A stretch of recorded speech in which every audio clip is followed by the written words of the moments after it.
Hello বন্ধুরা, আমি অনিমেষ। আপনাদেরকে স্বাগত জানাই আমার চ্যানেল অনিমেষ ব্লগসে।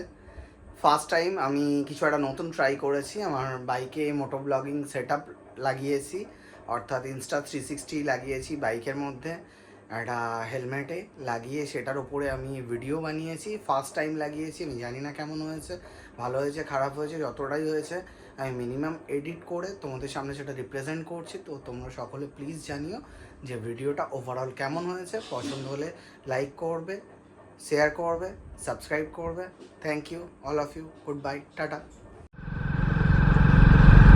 হ্যালো বন্ধুরা, আজকে তোমাদের প্রথমবারের জন্য স্বাগত আমার মোটো ব্লগিং সেট আপে। জানি না আমার সাউন্ড কেমন আসছে না আসছে। আমি আজকে জাস্ট একটা সাউন্ড চেক করছি, দেখছি কেমন কি হয়। সেট আপটা একবার চেক করে দেখছি যে সেট আপটা ঠিক মতো আসে কি না আসে। সেই সেট আপের চেকিংয়ের জন্যই বেরিয়ে পড়েছি আজকে। এখন 4টে মতো বাজে। মোটামুটি আমার হাতে এখনও ঘন্টা দেড়েক সময় আছে। তার মধ্যে আমি চেষ্টা করব কোনো ভালো জায়গায় যাওয়ার, লোকেশানটা একটু ঠিকঠাক দেখার, যাতে তোমাদের দেখতে ইন্টারেস্টিং লাগে। আর আমার যেটা কাজের জন্য বেরোনো সেটা হচ্ছে যে আমার ভয়েস চেক করার জন্য, যে মাইকে আমার ভয়েসটা কেমন আসছে না আসছে। তো নতুন হেলমেটে আমি মাইক সেট আপটা করলাম, আমার গোপ্রো বলছি ইনস্টা 360 সেট আপটা করলাম। এই দুটো সেট আপকে আমি একটু চেক করে দেখতে চাইছি। আগে চেক করে দেখে তারপর সন্তুষ্ট নিজে হলে তবে তোমাদেরকে দেখাবো, নইলে তো ওই ভিডিও এখান পর্যন্তই।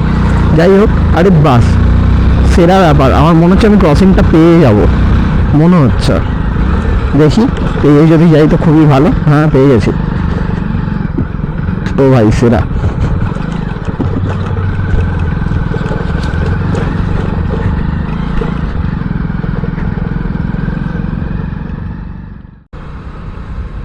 ইনস্টাতে একদম চার্জ নেই। কাকা রাস্তার মধ্যিখান দিয়ে ঘোরাচ্ছে কাকিকে নিয়ে। এরা বলে বাড়া থাক। যাই হোক ইনস্টাতে একদম চার্জ নেই,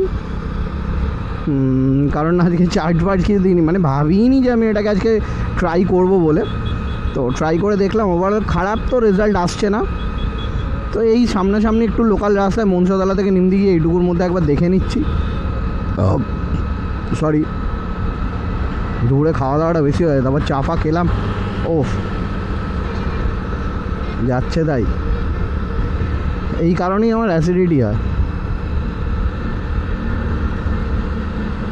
ইনস্টার একটা মজা দেখলাম আগের ভিডিওটা, মানে ক্রসিংটা পেরোনোর সময় পুরো যে ভিউটা আসছে না, মানে দুটো সাইড থেকে রেল লাইনের, এই ভিউটাই অ্যাকচুয়ালি গোপ্রোতে আসে না।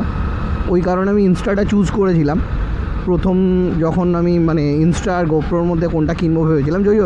যদিও আমার প্রথম মানে অ্যাকশান ক্যাম ছিল GoPro hero 5, most probably hero 5 আর হিরো 6 যাওয়া একটা হবে, সেটা আর এখন বেঁচে নেই।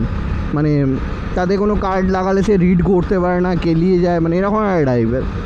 তো এই হাইওয়ের দিকটা একটুকুনি মানে করে দেখে নিই, যতক্ষণ চার্জ আছে শেষ ফোঁটা পর্যন্ত একটুকুনি এটাকে ভালো করে ভোগ করতে চাইছি।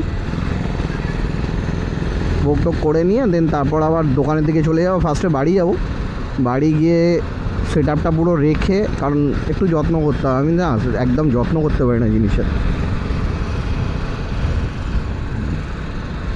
আমার মাইকে ভয়েস কেমন আসছে এটা দেখার জন্যই বেরোনো।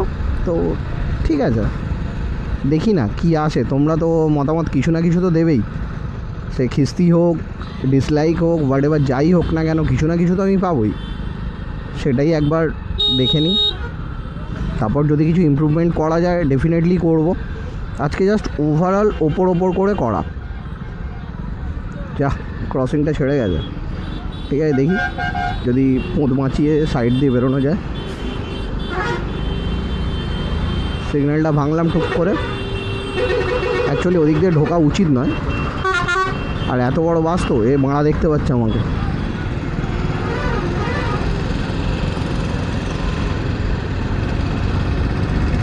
ভাইটা মন ভরে দেখছে যে শালা কে স্প্লেন্ডার নিয়ে, একটা চকচকে হেলমেট নিয়ে বেরিয়েছে, আমার একটা মোটো ব্লগিং সেট আপ লাগিয়ে।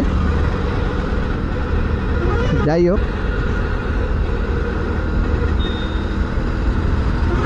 রাধা গোবিন্দ, দীঘা কলকাতা। এই বাসগুলোর জন্য না বেশিরভাগ অ্যাক্সিডেন্ট হয়। সুপার বাচ্চাগুলো এত জোরে কানের কাছে এই দেয় বলতে মানে ও আগে যাবে, ও পারলে মানে টেলিপোর্ট করে দেয় তোমাকে, মানে বাসে তুলবে আর ঝপাস করে নামাবে, একদম টেলিপোর্ট করে দিতে পারলেও বাঁচে। ও জানে ও টপকে কিছু করতে পারবে না, ও আগে কোথায় যাবে এত বড় বডিটা নিয়ে? সময় তো লাগবে ভাই এক জায়গা থেকে এক জায়গায় যেতে, ওর সেটা হবে না, ওর ইমিডিয়েট চাই সব কিছু। 11 চুজগুলোর জন্যই যত মানে রাস্তাঘাটে বয়স্ক লোকেদের অ্যাক্সিডেন্ট হয়। দেখ গর্ধপটা এবারে হাঁ করে টানছে।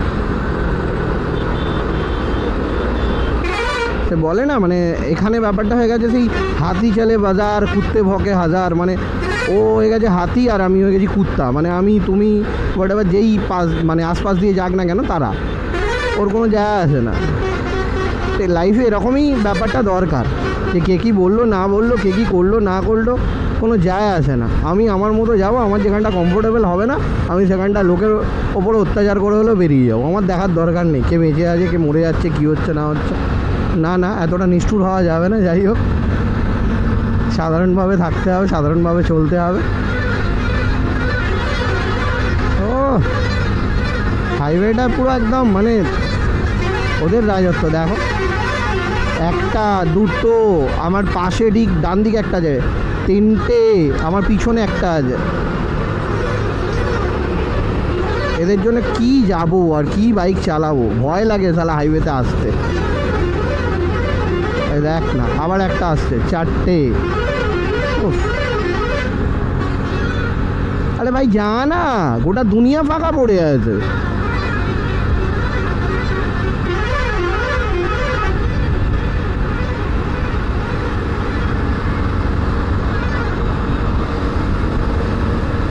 সুপারম্যান কাকা কী কারণে বাঁদিকে হাত দেখিয়ে রেখেছে নিজেও জানে না, ওর পাশে কিন্তু কোনো গাড়ি নেই, শালা অসুস্থ। এই পাম্পটা থেকে এখন তেল তুলি, বেশ ভালো করেছে পাম্পটা, মোটামুটি ফাঁকা থাকে। বিপিসিএলে শালা ক্যাচড়া ভিড়, যাও দাঁড়িয়ে থাকো, গাড়ির পিছনে লাইন দাও। রাজপথের তো কোনো কথাই হবে না, রাজপথে যাওয়া সম্পূর্ণ বেকার। মানে রাজপথ এখানে আমাদের একটা পেট্রোল পাম্পের নাম, ওখানে যাওয়া সম্পূর্ণ বেকার। ওখানে যাওয়া মানে কি বলবো, ওর থেকে ভালো কাটা তেল ভরে আরও 1 কিলোমিটার গিয়ে 2 কিলোমিটার গিয়ে তেল ভরা। ওখানে মিনিমাম সবসময় মিনিমাম 10টা করে বাইকের লাইন আছে। ওরা এক্সট্রা প্রিমিয়াম বেচবে বলে মানে একটাই রো করে রাখে যে ওখান থেকেই শুধু পেট্রোল দেওয়া হবে। এবার তোমরা দাঁড়িয়ে নিতে পারলে নাও, নাহলে এক্সট্রা প্রিমিয়াম ভরে চলে যাও।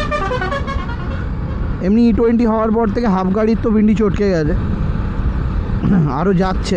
যাদের গাড়িগুলো পুরানো, যারা নতুন কিনছে তাদের ব্যাপারটা আলাদা, তাদের গাড়ির মেকানিজমটা সেইভাবেই করা যাতে E20 শ্যুট করতে পারে। তো যাদের বাইকগুলো একটু পুরানো তারা কি করবে, গভর্নমেন্টে যখন যেটা মনে হয় একটা রুলস বার করে দিল, একটা সিস্টেম করে দিল, ব্যাস চলো চেঞ্জ।